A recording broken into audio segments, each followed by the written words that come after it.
AITA for telling my wife that I'm exhausted from raising a child who isn't mine. I, 31M, am married to my wife, Amber, 30F. We have a daughter, Emma, 7F. The issue revolves around Amber's best friend, Jennifer, 30F, and her daughter, Harper, 7F. Harper's father is extremely irresponsible and refuses to engage in any activities with his daughter. He boasts about never having changed a diaper.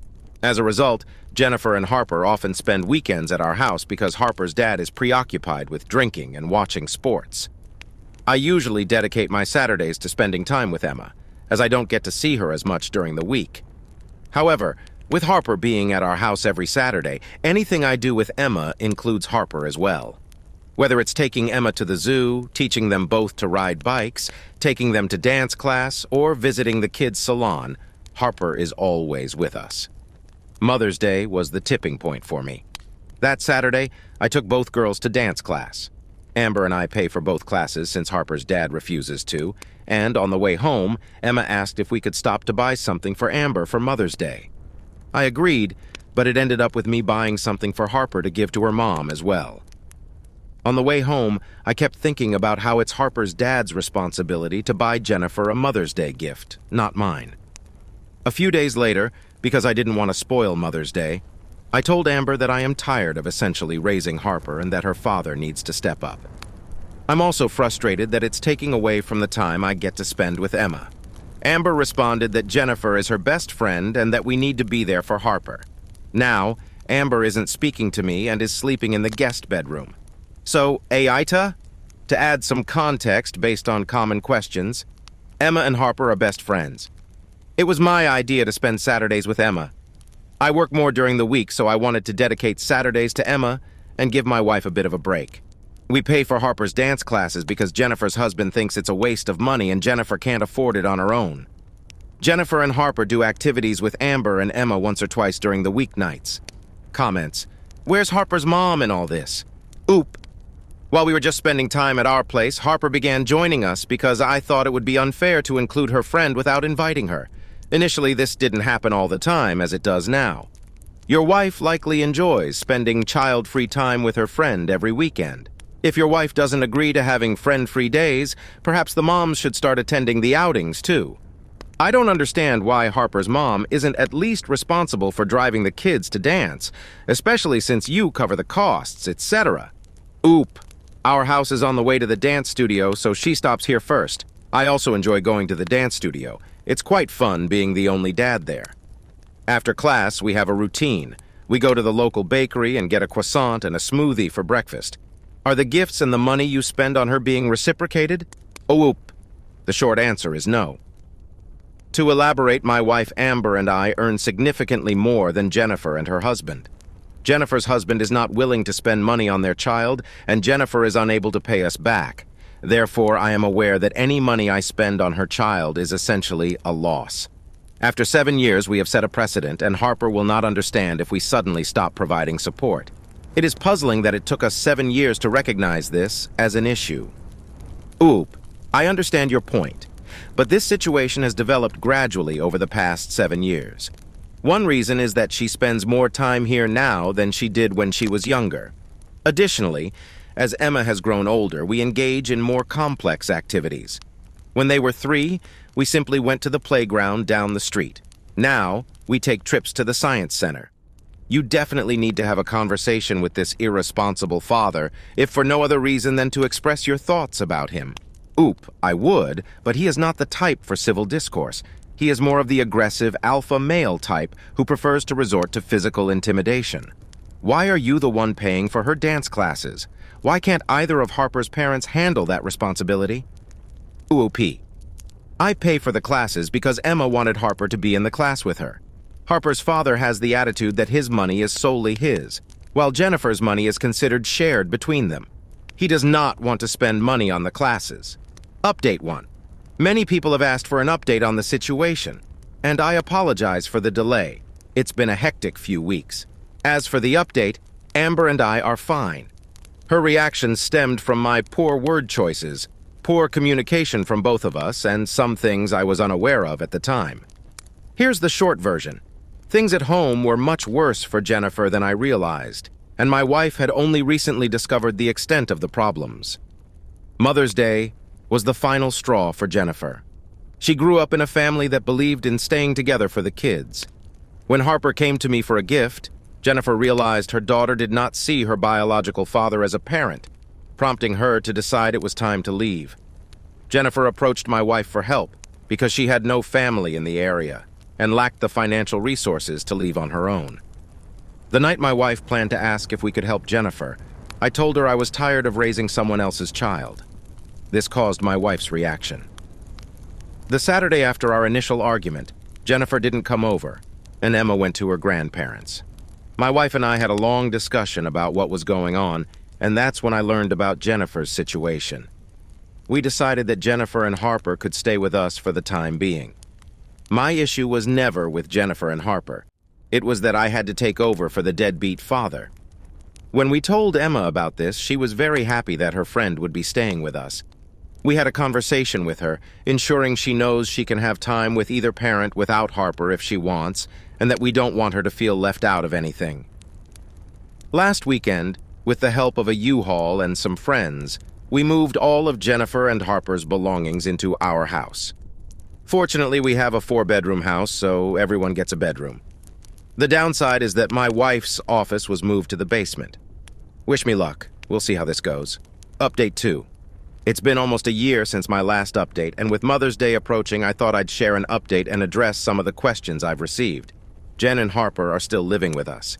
As mentioned before, Jen didn't earn much money working as a phlebotomist for our local health network. The good news is that, due to the current nursing shortage, there's a program where her employer pays for her to attend nursing school.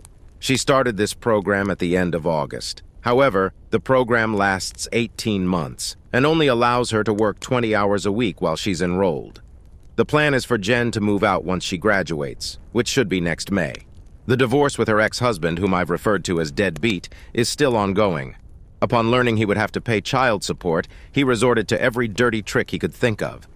There's no clear end in sight for this process. My wife is doing well and is happy to help her best friend, but having 5 people in the house is significantly more work than having 3. Since she works from home, she handles the pre- and post-school activities for the kids. Emma and Harper are still best friends, and Harper is thriving in this environment. They no longer do everything together. Harper has quit dance class and started playing soccer. I think knowing she will receive fatherly attention regardless of her activities has given her the freedom to explore other interests. Harper has become my Lego buddy, something Emma was never interested in. Harper and I have built some nice sets together. Emma and I still have our daddy-daughter dates on weekends. I continue taking her to dance class, and she has recently started fencing lessons. I'm not sure whether to be proud or scared that she could potentially defeat me in a sword fight. Personally, I am doing better a year later. Having a plan with a timetable for Jen and Harper has alleviated a lot of stress. Not having to see deadbeat has also been a relief. I try to take a few hours each month for myself to pursue my hobbies. On the downside, I thought I was done with the phase of my life involving roommates. It will be nice when Jen either secures a nursing job or starts receiving child support so that Amber and I can stop covering so many expenses. For those who speculated that Jen would become our sister wife, that I would cheat on my wife with her, that she would ruin our marriage out of spite, or entertained any other bizarre fantasies, none of that has happened. Okay, next story.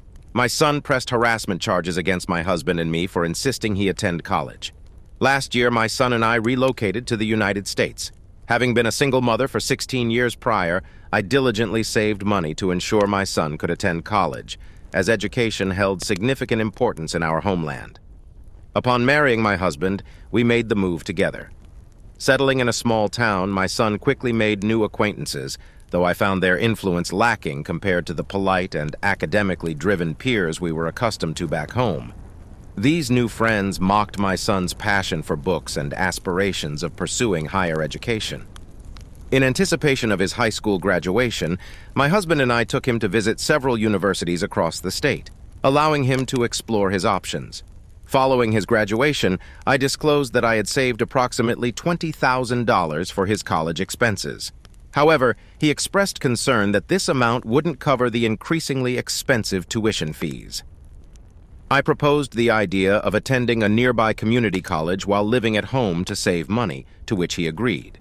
Granting him access to the funds through our joint account, he ultimately chose not to enroll in college, instead indulging in excessive partying and extravagant dates with his girlfriend. Eventually, he moved out and ceased communication with me. Having painstakingly saved that money over the course of more than a decade, I was deeply distressed by his reckless squandering of it in less than a year.